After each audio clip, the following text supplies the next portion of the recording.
الحمد لله والصلاة والسلام على سيدنا محمد وعلى آله وأصحابه أجمعين أما بعد۔ قبرستان میں جا کر پہلے تو ان کو سلام کہنا چاہیے، اور اس کے الفاظ جو حدیث میں آتے ہیں وہ ہیں السلام علیکم یا اہل الدیار من المؤمنین۔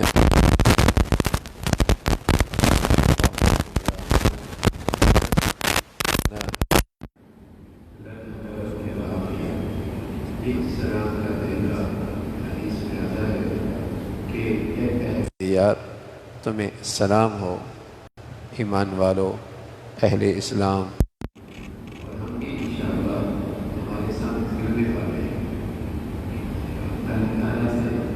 اپنے لیے بھی اور تمہارے لیے الفاظ کے ساتھ وہاں جا کر سلام کرنے کا جو ادب ہے، جو پیارے رسول صلی اللہ علیہ وسلم نے بتایا، اگر یہ پوری دعا یاد نہ بھی ہو تو اتنا بھی کافی ہے، السلام علیکم یا اہل الدیار۔ تو ایمان والوں کی نیت ہو کہ وہاں جو مسلمان اور ایمان والے مدفون ہیں آپ انہیں مخاطب کر رہے ہیں اور ان کے لیے اللہ تعالیٰ سے عافیت کی دعا کر رہے ہیں۔ پھر جس قدر ممکن ہو ان کے لیے دعا اور استغفار کریں، اور ان کے لیے قبر کی طرف منہ کر کے اور قبلے کی طرف پشت کر کے کھڑے ہوں جو کچھ پڑھنا ہو، اور جب دعا کا ارادہ کریں تو قبر کی طرف پشت اور قبلے کی طرف منہ کریں۔ آپ تلاوت کر رہے ہیں، سورہ فاتحہ پڑھنا چاہتے ہیں یا سورہ اخلاص پڑھنا چاہتے ہیں تو آپ کی پشت قبلے کی طرف اور چہرہ آپ کا قبر کی طرف، لیکن جب آپ دعا مانگنے لگیں تو پھر آپ کا رخ قبلے کی طرف ہو اور آپ کی پشت قبر کی طرف۔ بہتر طریقہ یہی ہے کہ وہاں قبر میں جا کر ان آداب کے ساتھ آدمی یہ اعمال کرے۔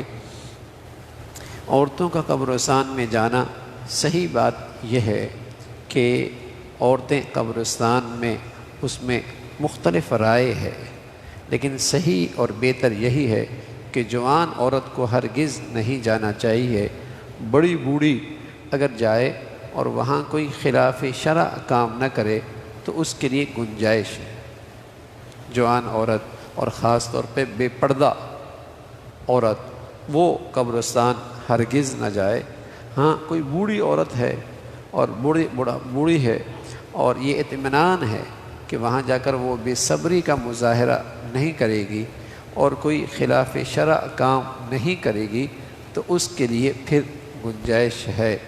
ویسے بھی اگر وہ گھر میں اصالِ ثواب کر لے گی اور نیکیاں کر لے گی تو زیادہ اجر و ثواب کا باعث ہے، لیکن یوں آج جس انداز سے قبرستان میں خواتین کا جانا اور وہ بھی بے پردہ جانا اور بالوں کا کھلا ہوا ہونا اور لباس بھی بالکل خلاف شرع اور شریعت کے خلاف ہونا اور پھر وہاں غفلت کا ماحول بنانا، ظاہر ہے اس کی تو کسی طرح بھی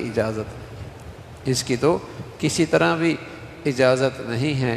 بڑی بوڑھی عورتیں ہیں اور وہ پردے کے ساتھ اور اس بات پہ اطمینان کے ساتھ کہ وہاں کوئی وہ کام خلاف شرع نہیں کریں گی تو اس کی گنجائش دی جا سکتی ہے، اور یہی صحیح بات ہے۔ خاص وقت کا کوئی تعین نہیں ہے قبرستان کا، اور قبرستان میں تلاوت صحیح یہ ہے کہ بلند آواز سے نہ پڑھے۔ قبرستان میں نماز پڑھنے کی بھی حدیث میں ممانعت آئی ہے، اس لیے قبرستان میں نفل پڑھنا بھی جائز نہیں ہے۔ اگر کبھی فرض نماز پڑھنے کی ضرورت پیش آئے تو قبرستان سے ایک طرف ہو کر قبریں نمازی کے سامنے نہ ہوں، پھر نماز پڑھی جائے۔ اگر مجبوری ہے اور فرض نماز نکل رہی ہے تو پھر آدمی قبرستان سے تھوڑا ہٹ کے کہ قبریں اس کے سامنے نہ ہوں، اس انداز سے وہ اپنا فرض نماز پڑھ لے، اور اس طریقے سے اس کی گنجائش ہے۔ تو اس کا تذکرہ فرمایا کہ قبرستان میں اس انداز سے جائے اور وہاں جا کر کوئی کام خلاف شرع نہ کرے۔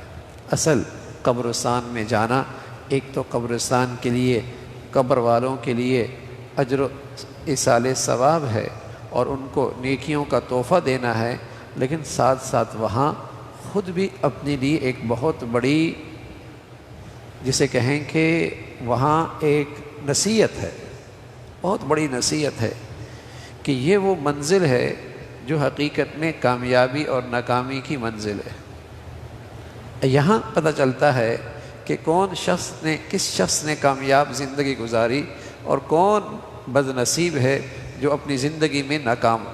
اس کی اصل منزل یہ قبر ہے۔ دنیا میں کامیابی ناکامی نہیں ہوتی، دنیا میں کامیابی ناکامی کوئی معیار نہیں ہے، اس لیے کہ یہاں تو دارالامتحان ہے۔ کامیابی اور ناکامی کی اصل منزل وہ قبر ہے، وہ قبر ہے۔ وہاں پتہ چلتا ہے کہ کامیاب کون ہے اور ناکام کون ہے، یہ وہ جگہ ہے۔ اور آدمی اس خیال اور تصور کے ساتھ وہاں قبرستان جائے کہ اس من و من مٹی کے نیچے یہ کل میری بھی منزل ہے، اور اس خلوت اور تنہائی میں کوئی چیز اگر میرے ساتھ ہو سکتی ہے اور کام آ سکتی ہے تو وہ خالص نیکی ہے۔ اس من و من مٹی کے اندر اور اس اندھیرے اور خلوت اور تنہائی میں کوئی چیز اگر میرے کام آ سکتی ہے تو وہ میری نیکی کی زندگی ہے۔ زندگی بھر کے اعمال، اس کا جو صندوق ہے جو سب محفوظ ہو رہا ہے، وہ صندوق اس من و من مٹی کے نیچے جو قبر ہے وہاں کھلے گا کہ اس صندوق میں زندگی بھر تم نے کیا اکٹھا کیا، اور اس کے اثرات اور اس کا ریئیکشن سامنے آ جائے گا۔ تو یہ ایک سبق ہے اور ایک نصیحت ہے۔ اس لیے پیارے رسول صلی اللہ علیہ وسلم فرمایا کرتے تھے قبرستان میں جاتے رہا کرو، ہفتے میں جایا کرو، ہفتے میں نہیں تو مہینے میں چلے جایا کرو۔ اور اس کے لیے کوئی خاص دن نہیں کہ آپ صرف محرم ہی میں جائیں گے، آپ صرف عاشورہ ہی میں جائیں گے، یا آپ سال میں صرف محرم کے 10 دنوں ہی میں جائیں گے، یا آپ سال میں صرف شب برات ہی میں جائیں گے۔ نا، آپ جاتے رہا کریں، ہفتے میں جائیں، مہینے میں جائیں، اور اس انداز سے جائیں کہ وہاں جسے کہیں کہ ایصال ثواب بھی ہو، وہاں ان کے لیے استغفار بھی ہو، اور خود بھی وہاں سے نصیحت لے کے آئیں تاکہ ہمارے دلوں میں نرمی آئے، ہمارے دلوں کی غفلت دور ہو۔ اللہ تعالیٰ بھائی اس کی توفیق نصیب فرمائے۔ اللہم لک الحمد کلو ولک الشکر کلو، اللہم لک الحمد کلو ولک الشکر کلو، اللہم اعنا علی ذکرک و شکرک و حسن عبادتک، اللہم اعنا علی ذکرک و شکرک و حسن عبادتک، نستغفر اللہ و نتوب الیک، نستغفر اللہ و نتوب الیک، سبحان ربک رب العزة عما یصفون وسلام علی المرسلین والحمد للہ۔